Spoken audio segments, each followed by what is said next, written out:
Hi, my name is Michelle, And my name is Terry. and we're with Widows Helping Widows. We are a support group and a 501c3. And this week's topic is dealing with the loss of a spouse in that first 6 months after they've passed away. Yes. So there's a lot of things that you deal with and you go through those first 6 months. Yes. I remember the first thing after my husband passed away, which he died unexpectedly, just like Terry's husband, is first you're in shock. And then all of a sudden you realize you have this funeral to plan and prepare for. And you don't know how to even begin to do that. You really don't. No. I know like both of our husbands passed away at young ages. And so we hadn't gotten to the point where we talked about what Right. we might want at our service, That's exactly right. you know? So, Yeah. It was, first you're in shock if your husband died unexpectedly or if your wife died unexpectedly. And all these emotions just come over you and you don't know what to do with them. And as Michelle said, when you go about trying to start making arrangements for the funeral service, but first, Michelle, I have to go back because when my husband died, I had to call everybody. yes. Ugh. And that was the hardest.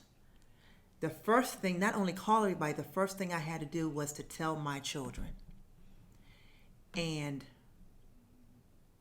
that was the hardest thing, to let them know that their father, their daddy, was not coming home, that he would not be around, and that he was gone forever. Yeah. That's the hardest. That's hard. And my son was 3 months old, almost 4 months old when my husband passed away. And I remember I didn't have to tell him, but I remember like holding him that day that my husband died, thinking he'll never know him. Right. You know, and so everybody's in a different spot. If you do have children, do you not have children? But if you do have children, it's really hard. There's so many things to grieve, not only the loss. Yes. And you start to realize that as soon as they pass away. That's exactly right. You know.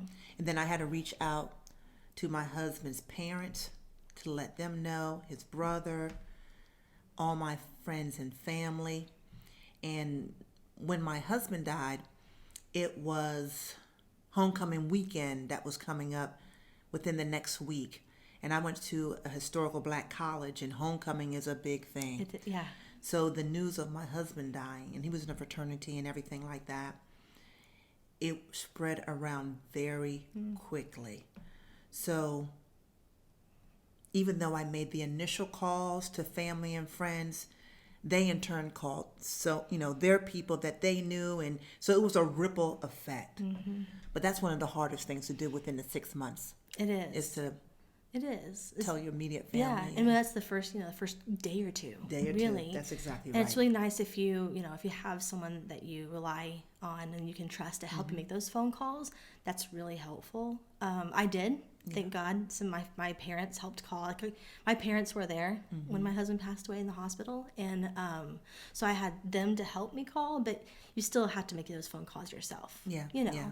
I remember just seeing people for the first time, seeing good friends and family that would come to check on you. Of course, they ask question, how are you doing? Yeah. And it's hard to, you don't want to be mean and say, well, how do you think I'm doing? Right, exactly, exactly. One of those things we talked about is, kind of a stupid question, but what else do they say, That's exactly Of course, right. like, I'm not doing, how do you think I'm doing, Right, But, right. just all the firsts. All the first. You hit a lot of hard obstacles that first few days. It is. Telling everybody, making all the funeral arrangements, going to see the body, talking to the funeral director, and since our husbands died unexpectedly, we had to just kind of rely on family and friends and our own thoughts on how we would want the program to go.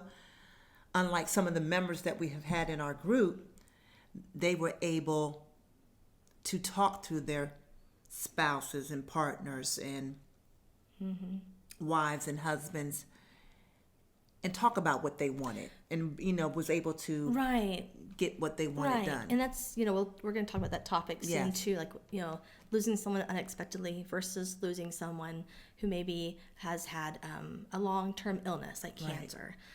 sometimes they have time to do those arrangements, which is really hard to do, but it's also a blessing because you know how they would want their service to go. Yeah. For Terry and I, we didn't have that. And so, you're wondering, like, is this the right song? Right, exactly. Would they want this pastor to speak or this person to speak? Yeah. What friends am I going to choose to say and talk about my spouse? It was a lot. Yeah. Where to bury them? Maybe they wanted to be cremated.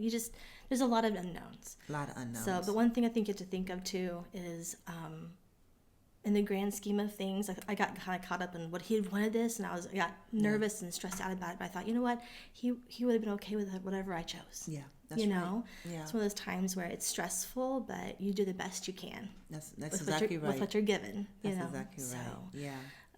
And then moving forward, I think after the funeral, and we've talked about this hot topic already, is friends and family, and sometimes they don't stick around. That's right. Afterwards, because they're grieving or whatever is going on with them. But that's when you start to feel those stages of grief. Yes. They talk about the 5 stages of grief a lot in grief counseling. Yes. And it's amazing because I know for myself, I would go through either all 5 stages in one day. Yeah, that's true. Me too. Or maybe within 5 minutes. Yes. And I remember getting to some points where it was like all I could do was think about breathing. Mm-hmm. That was what I couldn't even think about tomorrow. I couldn't think about that evening. All I could think of was just getting through that day. That's exactly right. And getting out of the bed. That was hard. Yeah, that was hard. That was hard. And I think, since I did have 2 children, that they gave me the will to get out of the bed, because again, at that time, my son was 4, my daughter was 8, and I still had to be mom. I had to be mom and dad. I had to be a dual parent, and that was hard to do, and everything like that. Yeah. And then I was thinking too, Michelle, is the fact that you got to make all these phone calls, and the phone calls to credit cards, mortgage company, just every bill that you have to. There's so much. There's so many things, and you don't realize how many things like that both your names are on. That's exactly like the right. car or your car insurance, you name it, and it's one of those times in your life where you want the least amount of stressors because you're dealing with so much grief, and yet you have to deal with all of these other issues. Yeah. And so what I would do, because my mind was just, I feel like I just couldn't concentrate, I'd have to make lists. Me too. Of, like, okay, these are the people I need to call tomorrow, and I wouldn't call everybody in one day. No. I'd do by priority, yes.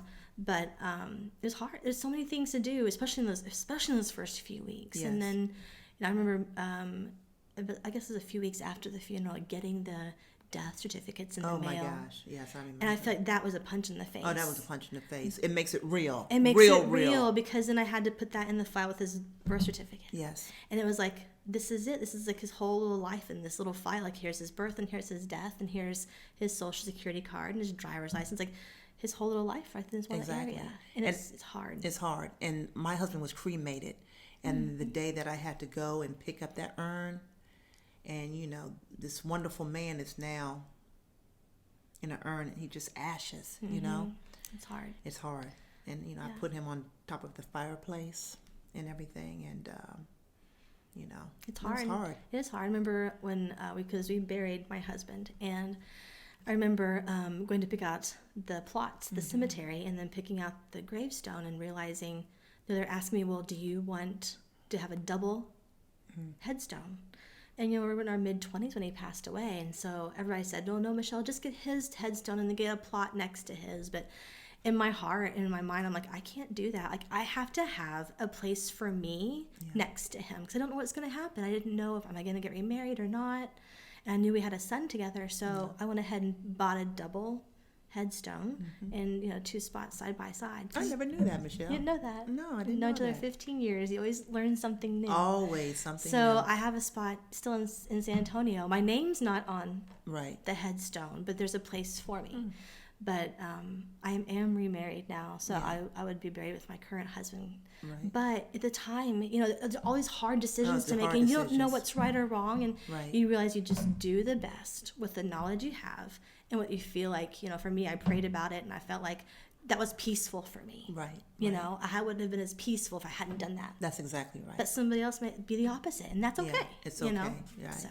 And everybody, we always say this, Michelle, in our group, it's like everybody, there is no manual on how to get through grief. Everybody has their own grief journey. And it looks different for everybody. It looks different. I think we talked about, too, like how we feel is everyone grieves differently, of course, Yeah. you know. And no one should tell you how you should grieve, but it's important to grieve. To grieve, yes. And to grieve in a healthy way. Yeah. You know, we're not counselors or big advocates of counseling. Yes, and we that are. both helped us a lot in the beginning of our grief journey to go through that either if it's one-on-one or if you do it with a group. But yeah, those first 6 months, I remember after that 6 month mark, I felt like I didn't realize I was numb. Yeah, definitely numb. Until that about the 6 month mark for me. It's different for everybody, but for me, it was about that 6 month mark, and I was like, oh, I'm starting to feel more of the grief, I think. Yeah, yeah. And the stress, I think, a little bit more, because the reality set in. Right, yeah, Like, it definitely set in. You know, I felt the grief. I was angry. I was like, here I had this wonderful life, wonderful husband, and snap, gone. You know? Yeah, but you know, the first 6 months are definitely hard. And I remember a lot of our people in our group have said the same thing. You feel like after those first 6 months, you start to almost kind of wake up out of that fog. Out of the fog, yeah. Yeah, and I think it's kind of like a coping mechanism. I think you're right. Maybe, I think it is, because there's so much stress. So matter of fact, Michelle, I don't know if you knew this, is that after my husband died, I went to the doctor because I felt like my heart was coming out of my chest. Really? Yeah, I was like, I think I was going to die. And the doctor said that it was stress, you know, from the loss of my husband, the death, and everything that I was going through. But you're right, you know. Then all of a sudden, you know, your body just kind of takes over to help you cope. Yes. Through that tremendous loss. And I remember too, I went to the doctor as well. I wasn't sleeping. So I remember I going to the doctor and just being like, hey, I need to sleep better. I know I have a newborn as well. Right. An infant, so that doesn't help either. Yeah. But they did some tests, some blood work, and they said, wow, you're really dehydrated. And I didn't think about that. They're like, you need to, you know, as you cry, you really do lose a lot of, That's very true. you know, of your, you know, water while you're crying. And so they're like, make sure you stay hydrated. So if you're dealing with a loss, you might want to think about getting checked out and talking to somebody. Yeah. So. Definitely within the 6 months. But Yeah. thank you so much for joining us. Anything else you want to add, Michelle? I think we're good. If you guys have any questions for us, you can reach us by email at widowshelpingwidowstx@gmail.com. You can also find our group on meetup.com. Yes. And just search for Widows Helping Widows, and we are in Frisco, Texas. If you want to join us at one of our meetings, we do a Zoom call once a month, and we also meet in person once a month. So you can get all the information right now on our meetup.com website. And don't forget the YouTube channel. Oh, yeah, that's right. So if you want to see more videos like this, or if you know somebody who would benefit from these videos, please like and subscribe to our channel so you can be notified whenever we post a new weekly video. Thank you. And we will have new videos come out every Sunday with various topics. So thank you so much for joining us, and have a wonderful day. Take care. Bye-bye.